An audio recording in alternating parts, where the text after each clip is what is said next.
Buenas tardes con mi compañero Francisco Hernández, David Andrés Rueda y Cristian Camilo Meneses.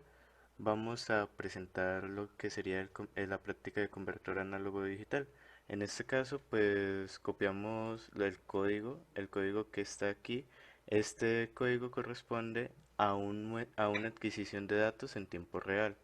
Esta adquisición de datos lo que nos va a dar, teniendo un Arduino conectado, su GND, su tierra, conectado a un generador de funciones, conectada a su tierra también, y conectadas a un pin de salida, pues vamos a obtener esto, que serían los datos de una frecuencia en donde recolectamos los datos relativamente sin ningún delay, sin ningún retardo.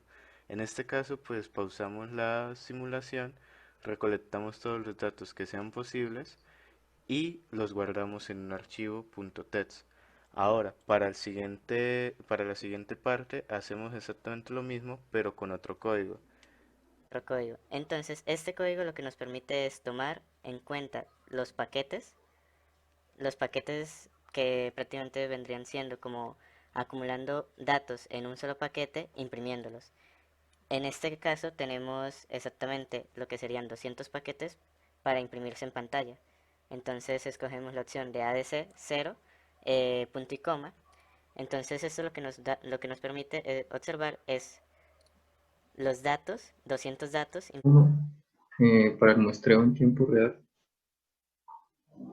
tomamos los datos de la simulación, de los datos de muestreo del conversor simulado en Tinkercad, transferimos esos datos a un código en MATLAB para poder verificarlos y pues observamos que la señal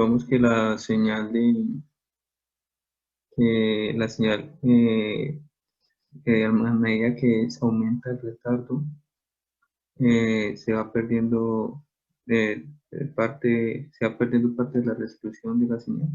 Vemos que la frecuencia máxima, eh, la frecuencia máxima en la cual pues todavía se puede muestrear correctamente la señal es para el delay de 10, es decir, un retardo de 10.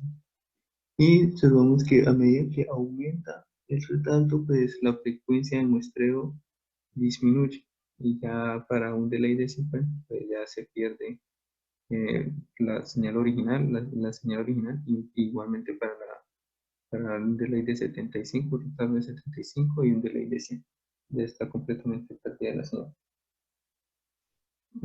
Este comportamiento pues se debe a este comportamiento se debe parte al teorema de Nyquist, que dice que cuando la frecuencia de muestreo de una señal es menor a la mitad es menor a la mitad del doble de la frecuencia de la señal original, pues ya no se puede recuperar.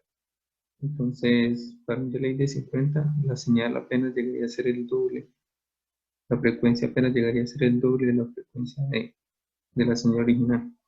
Y pues para un delay de 75, pues el retardo es más grande, por lo tanto, la frecuencia de muestreo es de 13 Hz, que no es mayor al doble de la frecuencia de la señal original. Y de igual forma para un delay de 100, que sería un muestreo a 10 Hz, que es igual a la frecuencia de la señal original. Muy bien, entonces en la parte 2 tenemos estos datos graficados mediante el lenguaje Python, en donde obtenemos prácticamente un mismo análisis, donde ahora no tenemos la señal dato por dato, sino la señal en paquetes. Y estos paquetes pues fueron arrojados por la aplicación de Tinkercad.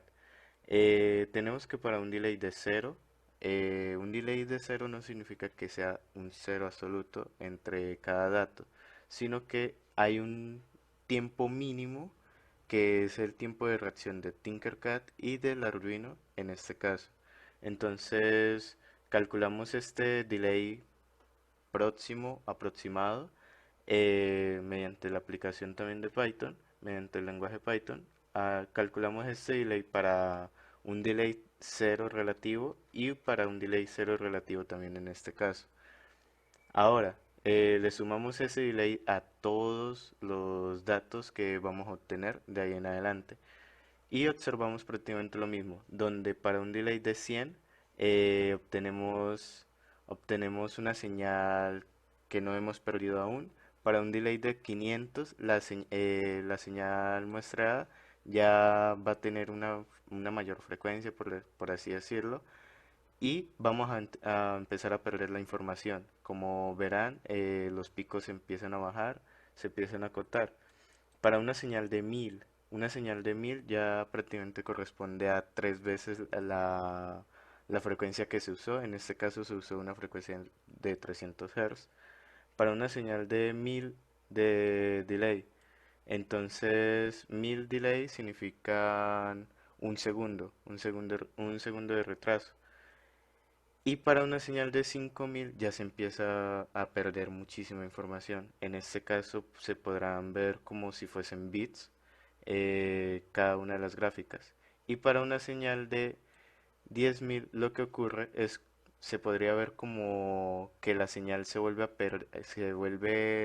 periódica de nuevo, pero en este caso no estaríamos teniendo la misma señal, estaríamos teniendo una señal perdida, una información que se perdió con anterioridad. Esta información, usando el teorema que mi compañero mencionó antes, esta información va a ser menor a la información que tenemos para un delay de 100.